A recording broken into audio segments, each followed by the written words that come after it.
Hello and welcome to the Indian Dream podcast, co hosted by Sahil and Siddharth. On this show, we highlight the journeys of successful entrepreneurs who've built profitable businesses and attempt to learn more about what it takes to build one. Each week, Sahil and I will interview one such entrepreneur and learn something unique from their journey. Today's show is a result of a phone call that I got after one of our listeners heard our Business Munchies episode. As we got talking, I realized his line of work is extremely interesting and operates in a niche. As our regular listeners might know, we love niche businesses. As they say, niches build riches. Around 2009 2010, Rishabh and Pranav wanted to start an electronics accessories brand. Upon more research, they realized it was difficult to compete with the existing brands without a solid marketing budget. That's when they came across the idea of corporate brand licensing. Under this, an existing brand licenses its name to other companies that are creating products that can serve as an extension to the brand's current product lines. For example, JCB makes construction and mining equipment. A natural extension to it would be hand and power tools. Now, JCB could invest capital, do product development, and launch these new line of products, or it could tie up with an existing manufacturer of power tools and lend them the JCB brand by doing a brand licensing agreement. Under this agreement, JCB gets a certain percentage of the revenues. This is a win win for both the parties as JCB didn't have to invest any capital or do any product development, and the manufacturer builds credibility by using the JCB name and increasing their revenues. This model is extremely popular in the Western market. It is estimated to be a market of $280 billion. This is primarily dominated by the entertainment and films category, fashion category, and the corporate brands. Rishabh and Pranav saw the opportunity back in 2011 and co founded LicenseWorks. They pivoted from their original idea and started an agency that helped brands match with manufacturers in India. Clients of LicenseWorks were able to generate $70 million in revenue in 2019 alone. In our show today, we host Rishabh and talk to him about brand licensing market and the workings of it. If you're manufacturing products out of India, you have to listen to this to understand the opportunity that this presents. They've had multiple success stories in India where companies were able to double the turnover in a couple of years. Before we jump onto the episode, I'd like to invite applications for internships at the Indian Dream. We have exciting plans for the year ahead and are now looking to build a team of interns who are interested in growing a business media company. We're looking for interns to manage our social media, community, and content production. All of these are going to be paid internships.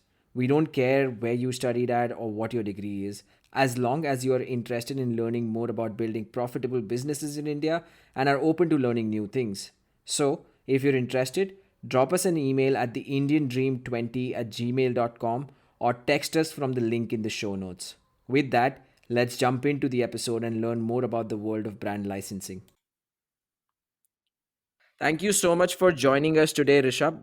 Really excited to have this conversation about corporate brand licensing and how did you go about building license works. Let's start at the very beginning, right? Your career started at Tata Motors. You went for your MBA at XLRI, and then you were at Nokia. Post which you started License Works. Now, take me through that journey of figuring out the idea for License Works. How did you figure out corporate brand licensing is a big enough market, because it's definitely a niche, but a big enough niche to build a business. So I'm very curious on how did you figure this out. Sure. So, thanks, Siddharth, and thanks, Sahil. Thanks for having me here. I've followed your podcast in the last few weeks, and I believe you guys are doing a great job. So excited to be here. So, in terms of my journey, I did my engineering from Peck, Chandigarh, and as you mentioned, I worked with Tata Motors for some time, which really gave me good exposure to manufacturing operations and techno-commercial aspects of a large business like that. Post which I went for my MBA. I joined Nokia from campus. That was back in 2007 when Nokia was a market leader in the mobile phones business, and I did various sales stints before moving on to marketing. So entrepreneurship was actually always on my mind, and while Nokia was a great, really great place to work, I was always thinking about what to do next and how to take the first step towards building my own business. In fact, I was talking to one of my college friends who's now my partner and co-founder at License Works, and we were exploring the possibility to launch our own brand of consumer electronics and mobile accessories. But at the same time, we were in a dilemma, as we were witnessing the kind of struggles what others were facing in terms of startups who had launched their own brands in that domain, and they were not able to compete with the larger established brands. So while we were basically toying with this idea, we happened to come across a news article which talked about the brand licensing business model. So that was something very new for us. We hadn't really come across that earlier, and the more we read it, the more we understood it. We realized that this could be something which could be great for India. This could really help us launch a brand or a product range under a well-known brand, and build distribution very quickly, and also compete with the other established brands in the category. So this was something which seemed very interesting and relevant for the Indian market, especially where consumers have a lot of aspiration for international brands, and they trust the international brands from a quality and performance perspective. We realized that this was pretty much a nascent business in the Indian market, while it was fairly large and well established in the US and European markets. We thought that why not start off this business as an agency and help other entrepreneurs realize their dreams of running strong successful brands and scaling up their businesses. In a sense, that's how we came across this business model while we were thinking of launching our own brand, and we decided that this could be something that we should take up and do it on a full-time basis.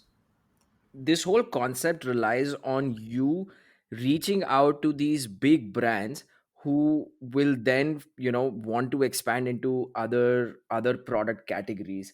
For someone who had no background in corporate brand licensing, how did you go about cracking your first few clients, on getting them on board, and then delivering them that success of, hey, you can partner with XYZ company in India to do this? Take me through some of those stories in the initial days. As you rightly said, we had no background in this industry, and we had to read up a lot and go through a lot of case studies to really understand the model and figure out what the opportunities might be in the Indian market, and how to really go about it. So the initial a couple of years were really very tough. We had to reach out to a lot of different brands across different categories to understand their plans for India, their expansion plans for India. It was not easy at all to kickstart the operations. What happened, luckily for us, was that we had a friend in the US who knew an executive in the licensing team of a large well established brand, and they connected us with him, and that's how we made our first breakthrough.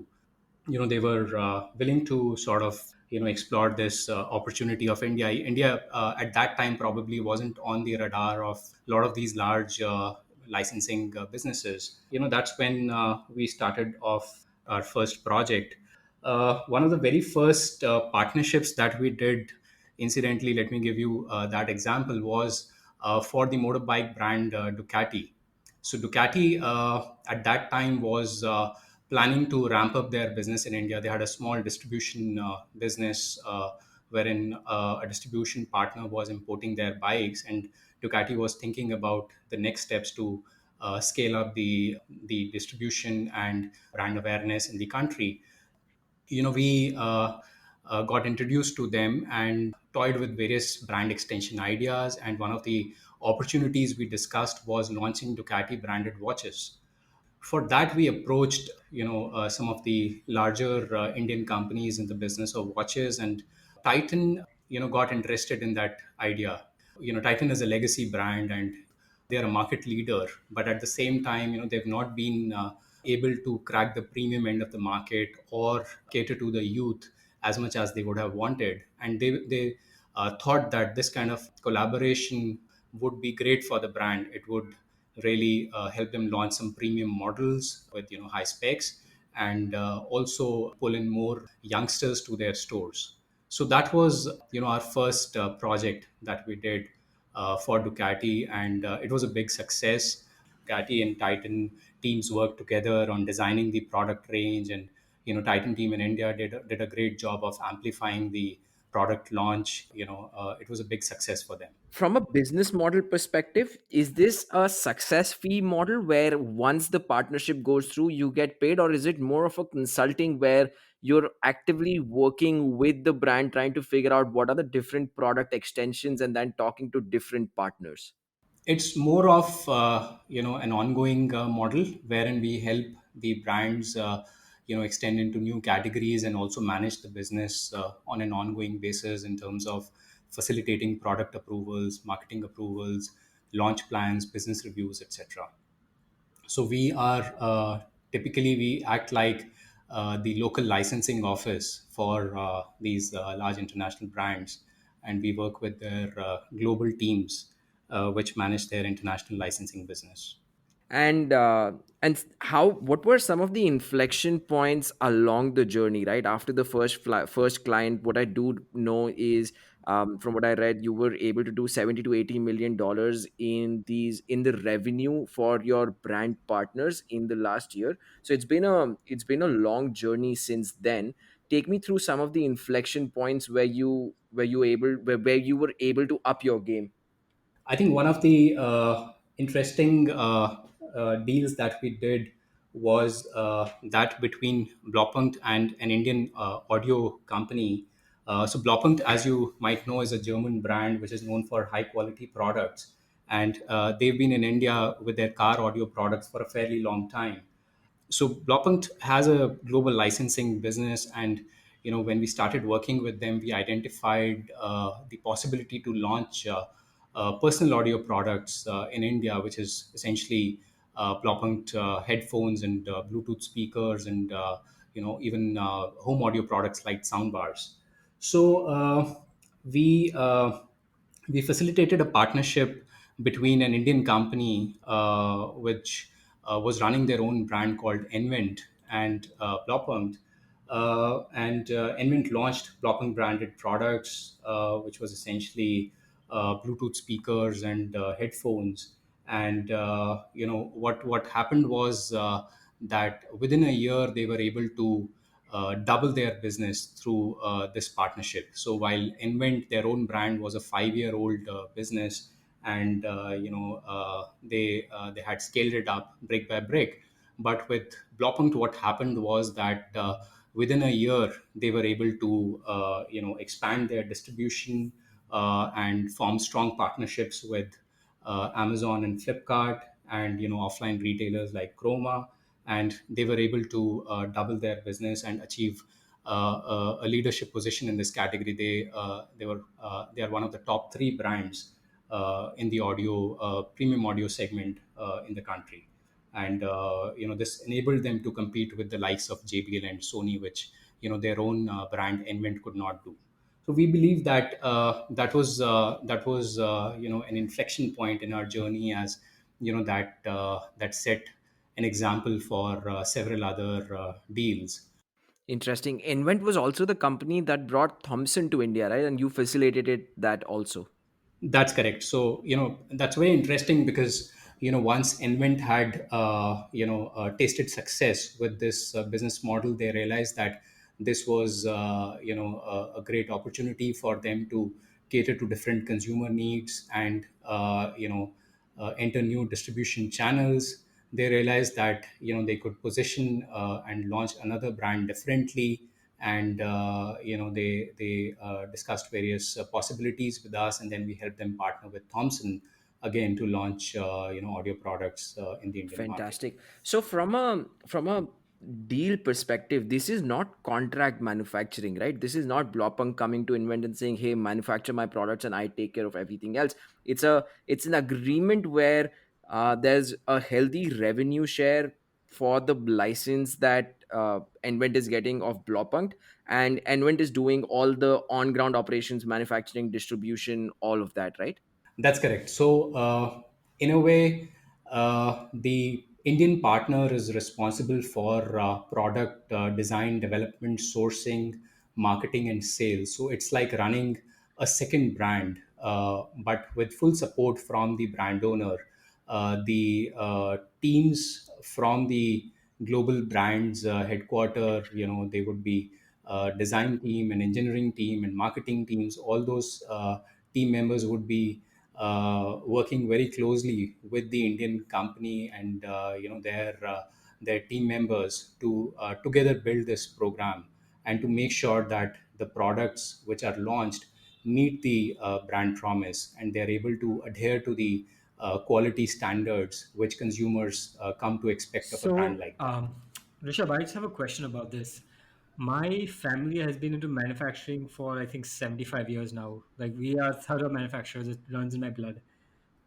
One of the things that my dad has told me for a very long time is when working with large brands and when you're manufacturing for these large brands, the thing you have to be careful about is that these large brands can kind of take their contract anywhere they want, because there's a surplus of manufacturers generally, but there's a dearth of brands, because once you have a brand, consumers recognize that.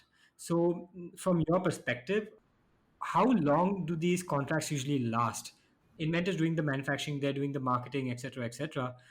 Can Blaupunkt just come in and say that, hey, now I want to do this myself in India because you guys have done so well? What are the legalities, those terms and conditions that kind of protect the manufacturer? Sure, Sahil. So I think that's a great question, and that's something that we always come across when we are, discussing the business model with first-time partners. So, typically, just to answer your question from a contractual perspective, typically these deals are for 5 plus 5 years, which means that the contract is renewable on an automatic basis after the first 5 years if certain predefined conditions are met. So 10 years is a fairly long time if you look at it from the journey of any company. But let's step back and look at the motivations that a brand owner might have to end an existing ongoing partnership. See, this is very different from a distribution partnership or a manufacturing vendor partnership that brands may have with multiple companies or vendors. So in this case, firstly, the brand owner is typically a very large company with multi-billion dollars in revenues, and if you look at it from a revenue motivation perspective, the royalty revenue is more like a rounding error for such large companies. They are engaging in brand licensing as more of a marketing activity to basically reinforce the brand promise, to engage with new consumers, and to strengthen loyalty among the existing consumers. So it's not like if after 3 years or 5 years, if somebody else comes along and offers a better business plan, that they would exit that partnership. If the partnership is running on smoothly, then the brand owner has little motivation to disturb an ongoing business. From an operational perspective, it's very difficult to exit an ongoing partnership and set up the entire business again. Even from the perspective of a brand owner, it's like reinventing the wheel.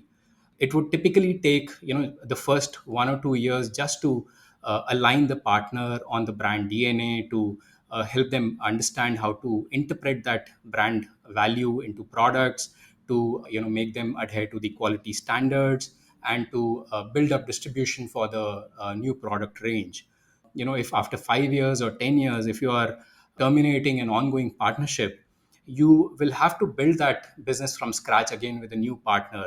The new partner will have to learn everything from scratch. So it might take them 2 years or 3 years to maybe even match that scale that the first partner was able to achieve in those 5 years. So if, let's say, a business has reached a scale of 50 crores or 100 crores in 5 years, then for a new partner to come in, develop a product range, launch those products after approvals, build a distribution channel, and reach that scale in the first year or even the second or third year is almost impossible. So, from a brand owner's perspective, it doesn't really make sense to terminate an ongoing partnership if everything is going smoothly. Also, if you look at it from a liability perspective, a lot of product categories have service commitments to the end consumer. You might know from your experience that when a partnership is terminated and a new entity takes over a business, the service liability to the end consumer is a big issue always, and it can lead to a lot of dissatisfaction at the end of the consumer. Again, from a channel perspective, there are trade incentives and schemes that might have been going on. And when a partnership is transitioned, it's the brand that takes the biggest hit, because the trade would never be happy, because the earlier partner might have unresolved scheme related transactions. One of the thoughts while you were talking about, Sahil, when you were talking about, the risk for the smaller companies, the way I think about this is, even if the partnership lasts for, let's say, a 5 year or a 10 year period, it gives a lot of room for this mid-sized business to stand on its own, because of the revenues that have come in because of the partnership and the processes that they've been able to set up, right? So I'm 100% sure not all brand licensing deals continue till eternity, but I do see a win-win for the period that they're together. And Rishabh, you can add if that makes sense. Sure. So let me try and answer this question, and then cite a few examples as well. Firstly, when such a partnership happens, we are not insisting that the Indian partner has to stop their existing brand business.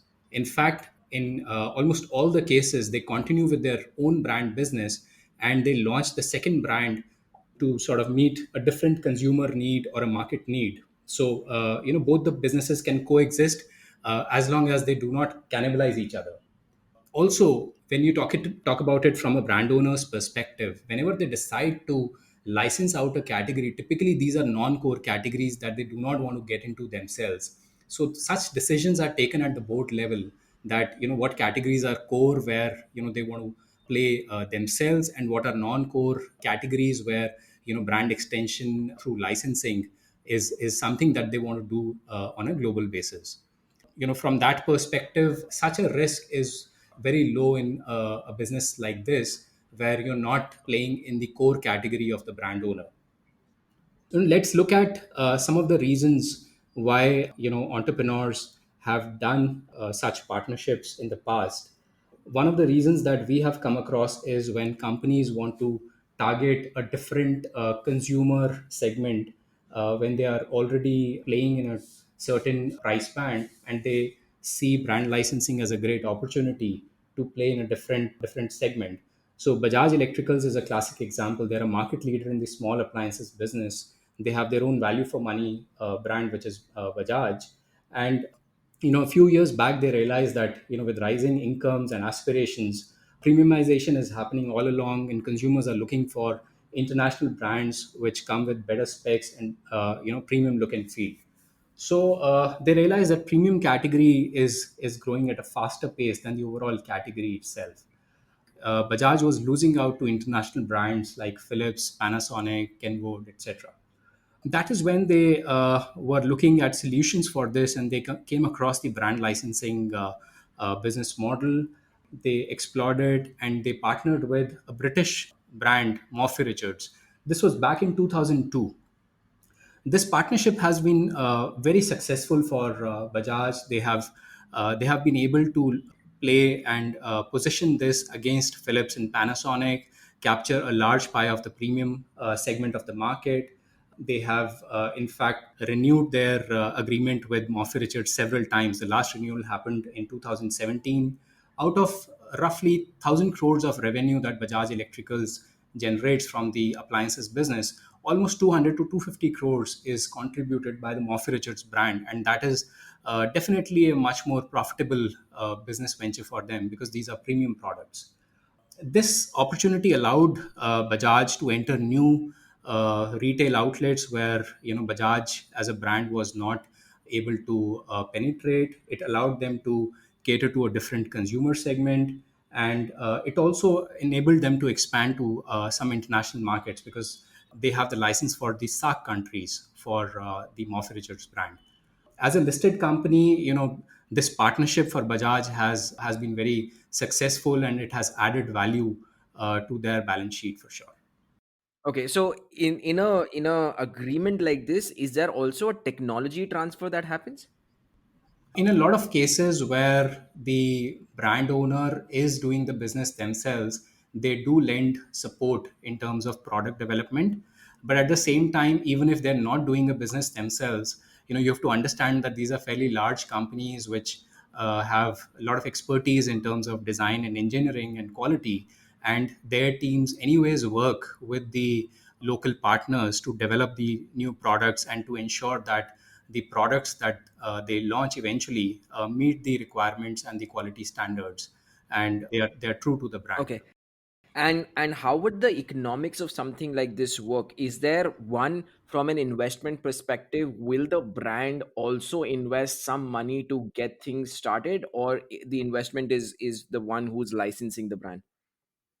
This is a simple revenue share model wherein the local partner has an existing infrastructure in terms of product development capabilities and distribution network, and they want to scale up their business.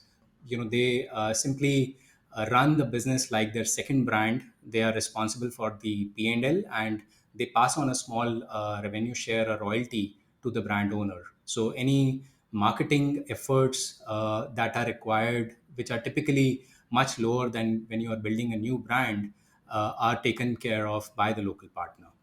From a size of the people that you worked with in India, and the overall corporate licensing market, brand licensing market, what's the smallest company that you worked with in India to do a brand licensing? The reason why I'm asking this is I want our listeners to sort of, open up to the idea if they're running some of these manufacturing businesses. What's the smallest where a company can qualify to get a brand licensing deal? So, in our experience, licensing has been utilized as a growth vehicle by companies as small as probably 8 to 10 crores in annual turnover. That opens up the brand licensing thing for a lot of businesses. No, absolutely. I mean, you have to understand that brand licensing is prevalent across 60 plus different product categories, and each product category has its own nuances. Some categories are fairly large, like televisions or large appliances, whereas there are several other lifestyle product categories which might be much smaller. Every category deserves its own business size, and depending on the market dynamics, we evaluate each opportunity on a case by case basis. So all the examples you've given so far have been B2C, but do you guys do B2B as well? Because brand makes a big difference in B2B as well. Black and Decker is one of our clients, and Black and Decker is a part of Stanley Black and Decker, which is a $14 billion company. They are the largest tools company in the world with multiple brands. While Black and Decker has been in the tools business, but they've also been in home products business. We recently helped an Indian company launch Black and Decker branded safety gear. So these are B2B products which are used by various manufacturers and factories for the protection of their workers. This could be safety helmets, safety goggles, safety boots, safety harnesses. So Karam Industries, which is the partner in this case, they had their own brand Karam. They were very strong in safety harnesses, but they were not very strong in some of the other product categories, and they were also not able to compete with international brands like 3M and Honeywell. That's when they saw Black and Decker as a great opportunity to launch a premium range of products across various categories and to take away share from existing market leaders like 3M and Honeywell. These products essentially are B2B products. What it does is that when a sales manager from the local office calls up somebody who's a potential buyer for these products, when they say that they are talking about Black and Decker products, it helps them get access to some of the larger corporations who are only looking for the highest quality international brands like 3M and Honeywell. So you are able to come in the consideration set of some of the largest corporations which are buying these products in bulk. So the whole thing gets me very excited on the possibilities for Indian manufacturers on leveraging these brands and building up their presence across India, right? Because of the brand, you can expand much faster in like we saw in the case of Envent. What's the future for corporate brand licensing in India? Because from what I know, it's still very niche. It's still a fairly small market. Has there has there been any changes in the recent years that have, pushed the corporate brand licensing in India a little more, or do you foresee anything that will change that? We believe that what is happening with e-commerce is really important. In India, what has happened is that we have the general trade, and then modern trade didn't really happen for India. We leapfrogged into e-commerce, which got most of the investments and which enabled brands to reach to consumers across the length and breadth of the country. And with e-commerce, you get infinite retail space to exhibit and to showcase more and more products and more brands.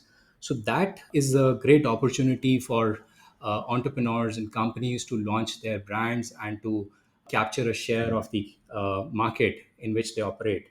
So what has happened with this is that while a lot of brands and companies have listed their products online, it has also resulted in a lot of clutter.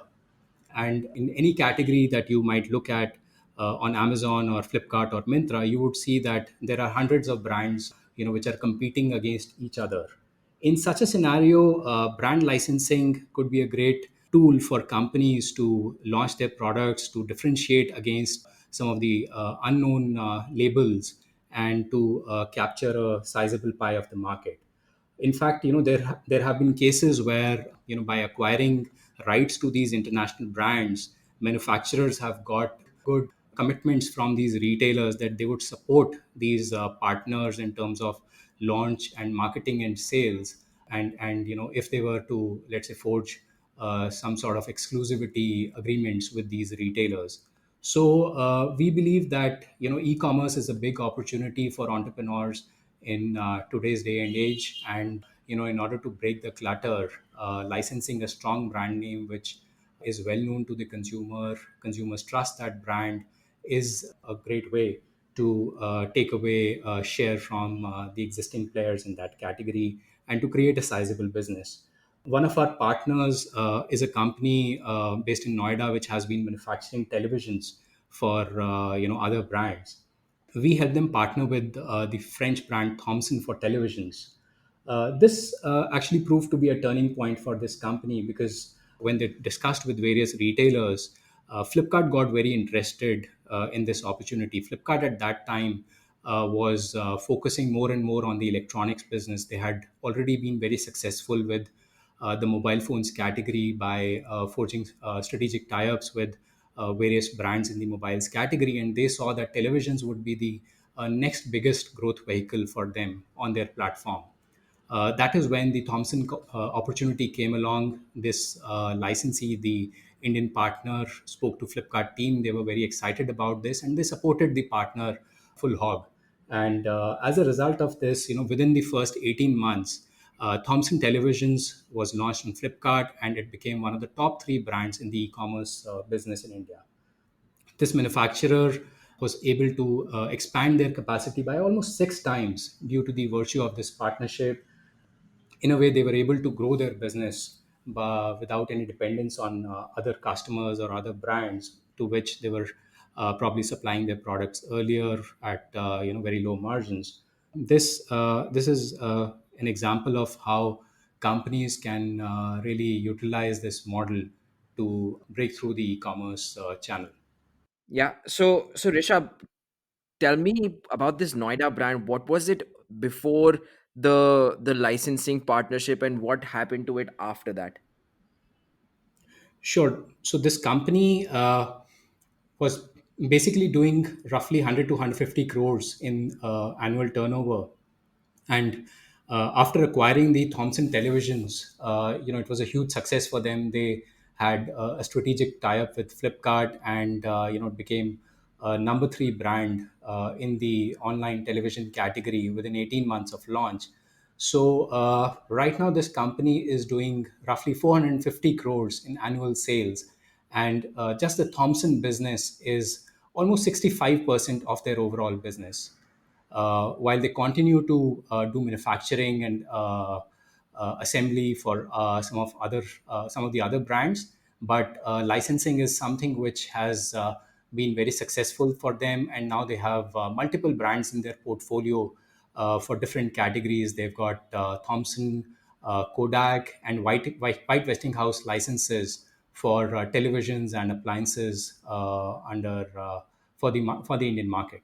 Interesting. So this is a perfect success story, right? A mid-sized manufacturer pressing the pedal on growth and achieving 3 to 4 times growth in 18 months of launching the licensee brand. Tell me something about what can mid-sized manufacturers in India do to get these brand licenses. Do they need to do some things internally to get things right internally and then look for these partners, and how do they look for these partners? Take me through on how will this work for a mid-sized manufacturer? Sure. So typically, such companies which can take a brand licenses, they need to have a few things in place. First is that they should have product development capabilities. So if a company is running their own brand successfully, so that means that they are able to develop products from scratch, whether they manufacture these products internally or source them from outside. That's not really a constraint. The idea is to develop and offer the best products to the consumer, irrespective of the sourcing arrangement. Second aspect is the distribution arrangement or the distribution network.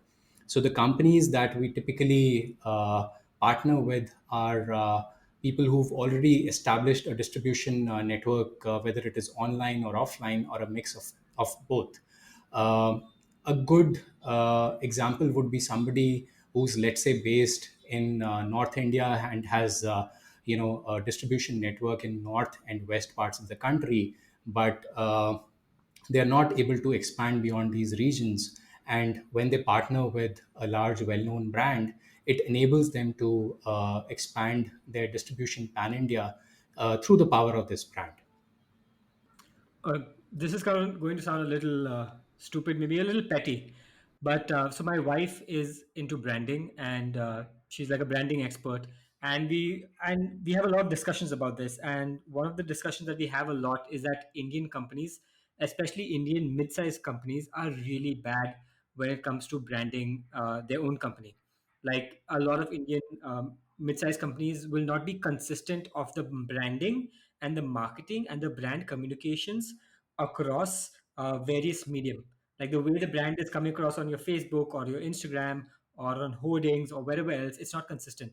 And the reason for that is there's no one person who's holding the brand together at the headquarters, or they don't have a brand book that is saying that this is going to be the visual language. I'm sorry I'm throwing all these words because it's just like I talk about this with my wife all the time. One advantage I can see with this entire licensing agreement, which is the main point of the licensing agreement, is to get money, obviously. But another advantage I see is that Indian companies will be able to learn how international companies handle their brand. Because I feel like Indian mid-sized companies are really bad at this. They're really bad at building a brand, etc. But if you get to see behind the curtain that, hey, okay, if I'm Black and Decker and I'm giving you the license to use my brand, this is my brand book. These are the colors you can use. This is how exactly you should be using my logo. Never stretch out my logo. Use these photos with this logo. Use it in this context. And this is how the brand communication should be. You should talk about the brand only in this way. Is that an issue actually that you guys have ever seen? And do you feel like this is something that your partners, the Indian partners, are learning from the international brands? Absolutely, Sahil. In fact, that's what happens in almost all the partnerships. The first year or so, a lot of time is spent on aligning the brand in such a way that the eventual product and the communication is in line with the international standards and the look and feel. So, typically, as you rightly said, the brand owner would share their brand book, their brand guidelines, which the marketing team of the local partner could understand, interpret, and design the products and marketing accordingly. But it doesn't stop there, because in most cases what we've seen is that the proposals that they come up with in terms of product design or marketing is probably not in line with what the brand would expect. And so there is a lot of back and forth in the first let's say 6 months or so.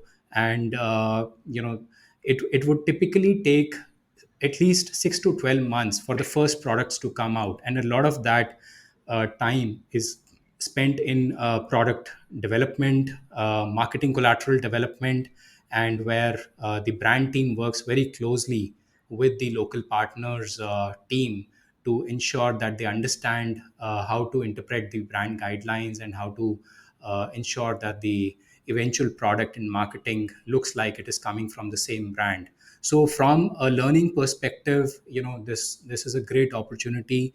And we've seen a sea change in the marketing that Indian partners have done after working for 1 year or 2 years with these international brands, not just for the international brand but for their own operations. The way they work before and after, there is a sea change in that.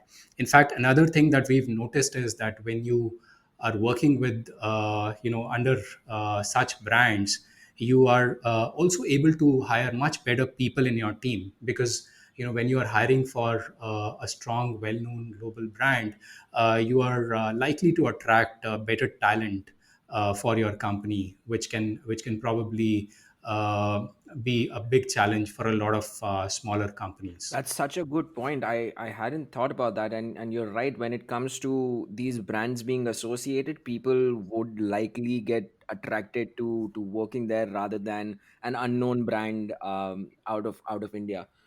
Also wanted to mention about the fragrances category. I believe you touched upon that in a recent podcast of yours. So probably you might know of a company called Coty, which is in the fragrances business. So Coty, while they have their own brands, but they've also taken on licenses of multiple brands to grow their business worldwide. So they are the company which is behind fragrances for brands like Adidas and Nautica in the mid segment. And they are also doing fragrances for luxury brands like Burberry, Calvin Klein, Gucci, Hugo Boss, Davidoff, and Cavalli. So all these brands have entered into a partnership with Coty, which allows them to launch different products, interpret these brands to launch unique product ranges under these brands to cater to different consumer needs. And similarly, if you talk about the eyewear category as well, Luxottica is a market leading company globally in the eyewear business. You would know them more for their brand Ray-Ban, which is a market leader. So this One small interruption. Exotica is a monopoly in the global eyewear segment. They own everything. Oakley as well is owned by Luxottica. Like you said, Ray-Ban, so many brands. Absolutely, and that's a classic example. While they have Ray-Ban and Oakley as their own brands, but they also wanted to capture the premium end of the market, and they have partnered with brands like Armani, Burberry, Coach, Chanel, even Ferrari and Versace, and they are the ones who are responsible for extending these brands in the eyewear category. We discussed a lot of benefits, right? But one of the biggest benefits that when you do a brand licensing like this is you can price these products much higher also, right? Because you're taking these luxury brands, and in case of fragrances, also in case of eyewear, you're taking these luxury brands, so you can price them much higher. And therefore, even after the revenue share, you can still stand to earn a decent chunk that you would have had if you weren't licensing these brands. Absolutely. Licensing can be a very profitable model. And, which is why a lot of these companies, which are market leaders, they've got a consistent, portfolio of multiple brands, which, they keep on adding to these brands every 2, 3 years to complement the existing brands and to acquire new consumers, to, enter into new distribution channels. And of course, from a profitability perspective, it works very well for them. Also, let's take a look at the example of retailers. you know, retailers like Flipkart and Reliance in India have also used the brand licensing model to their advantage. We all know that private label uh, is a great way for a retailer to boost their margins, to build a differentiation versus other retailers. And what Flipkart has done recently is they have partnered with brands like Nokia and Motorola to launch various products under a license. So, in a way, in this case, Flipkart is acting as the local Indian partner for these brands and are launching products like Nokia branded laptops and Nokia branded audio products and Nokia branded televisions, which are going to all parts of the country through Flipkart's vast distribution reach. And for them, it's a great opportunity that they would have never been able to command that price premium with their own private label. It enables them to let's say compete with the external brands, as well as build a competitive advantage against Amazon and Snapdeal and Paytms of the world. Rishabh, thank you so much for the call the other day. Because if not for that, I wouldn't have known anything about corporate brand licensing and how this works. Now I'm so fascinated that I think this is a topic that I'm just going to consistently read more about and try and understand how this really works. Thank you so much for taking time out, and thank you so much for helping us understand how this really works.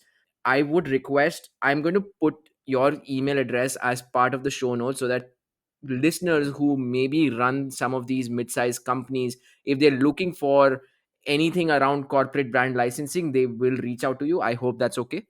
That's fine. Yeah, sure. Perfect. Thank you so much, Rishabh. Thank you so much for taking time out. It was great talking to you, Silent Siddharth. Pleasure being here. Thanks a lot, Rishabh.